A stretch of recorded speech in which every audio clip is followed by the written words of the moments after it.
attitude of worship po. And simulan ko na sa pananalangin. Let's ask the guidance of the Lord sa ating pagpupuri. Yung Father of Heaven, kung ko'y patuloy ng papasalamat sa patuloy ng Panginoon ko sa aming mga buhay.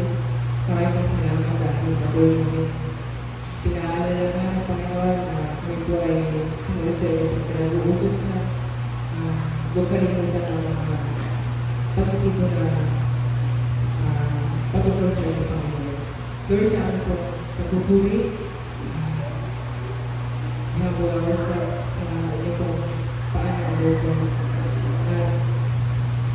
We're sorry, Panginoon, sa mga palpak po na nagawa. Alam po namin na hindi po kami dapat dahil kami po ay makasalanan. Ngunit patuloy mo kami niyayang Panginoon, patuloy mo namin nagtutukan. At bilang kami kayo galaban at hindi matawag sa iyo. Lord, sa pagkakaroon po ito, Panginoon, nais na kami surrender ko lahat ng aming po burdens sa inyo po. Kaya salamat po lang mga pagpuri sa inyo. Itumahan ka lang sa mga sa pangalan. Amen. Sige po, let's start. Tayo mo natin ito ngayon. Basahin po natin ang sinasabi sa Romans 8, verse 12 to 15. Sabi po, therefore, brothers and sisters, we have an obligation, but it is not to the flesh to live according to it. For if you live according to the flesh, you will die. But if by the Spirit you put to death the misdeeds of the body, you will live. For those who are led by the Spirit of God are children of God. The Spirit you received is not made slaves, so that you may live here again. Rather, the Spirit you received brought about your adoption to sonship, and by Him we cry, Abba, Father. We are fallen creation po of God na binayaan tayo ng grasya, and to understand that we truly are fallen and sinners. But God's grace and power is not weak to transform us to a new creation. Pag sinabi ko new creation, hindi lang po ito parang prepare na parang kailangan ko ulit ito na ulit mo yung dalhin sa mekaniko para magawa. Kung meron lang po tayong makikita sa ating mga sarili na hindi nakalulugod sa harapan po ng Panginoon, kung mas tuloy to death, or tayo po yung mga pag-aapatay ng tawag. Dahil hindi ko kayo magkakagulat sa langit na parang, uy, nakapasok, yes, nakalusot. No, hindi mo gano'n. God gave us the Holy Spirit to lead His holiness and perfection. At yun yung pagkakirati ng tuloy na sa Kanya. Para tanggapin po kayo sa langit, you must accept that we are a sinner and accept that Jesus is the only way to heaven. Sabi po sa verse 15, the Spirit you receive does not make you slaves so that you may live here again. Rather, the Spirit you receive brought about your adoption to sonship, and by Him we cry, Abba, Father. Let us worship our holy God that gives us the assurance of salvation through His Son.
Ibahin para sa ikatatago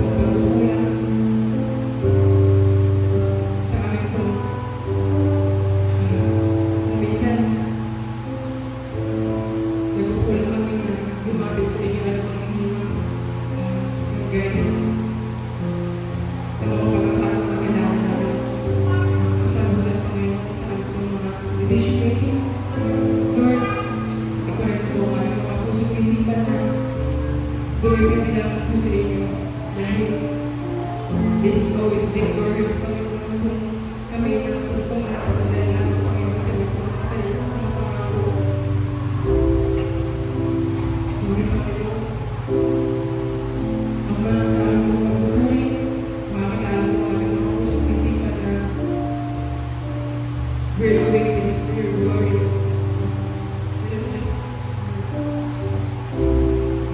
We're not just singing, Panginoon, but we are worshiping, we are praising the King of Kings, our Creator.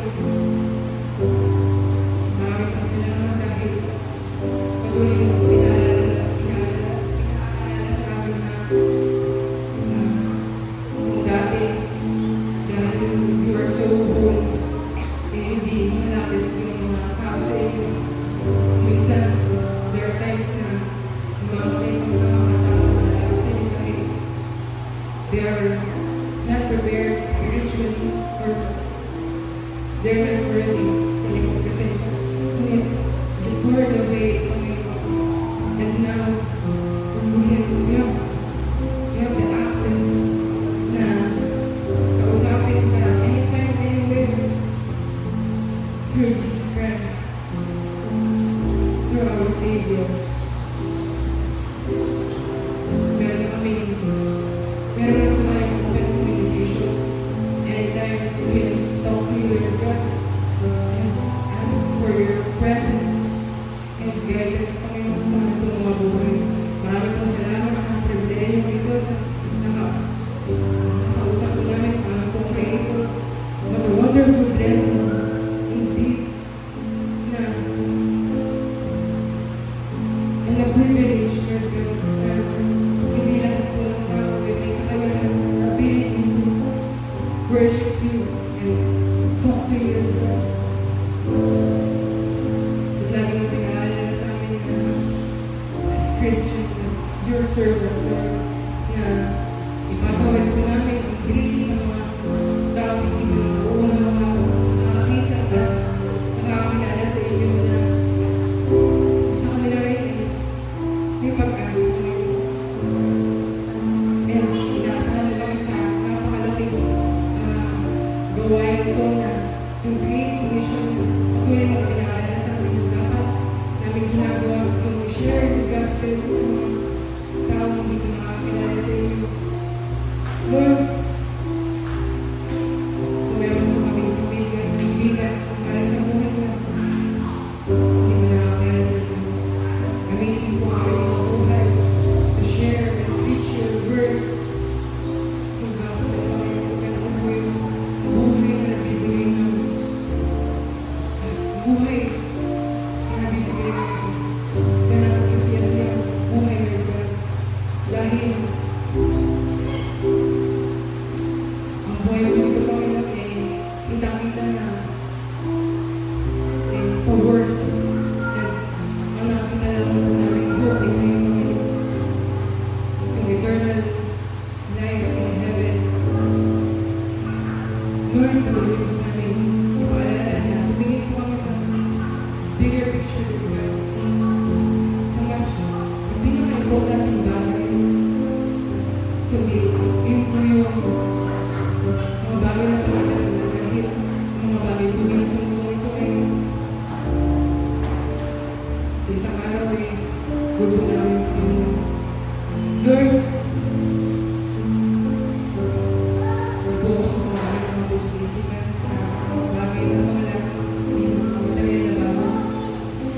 Hallelujah. Mga sa amin po ng pag-upo, bigyan po kayo ng tenga at puso hanggang makinig po kami po sa inyo at hanggang pagkain sa aming mga spiritual. And patuloy mo kami bigyan ng patience na intindihin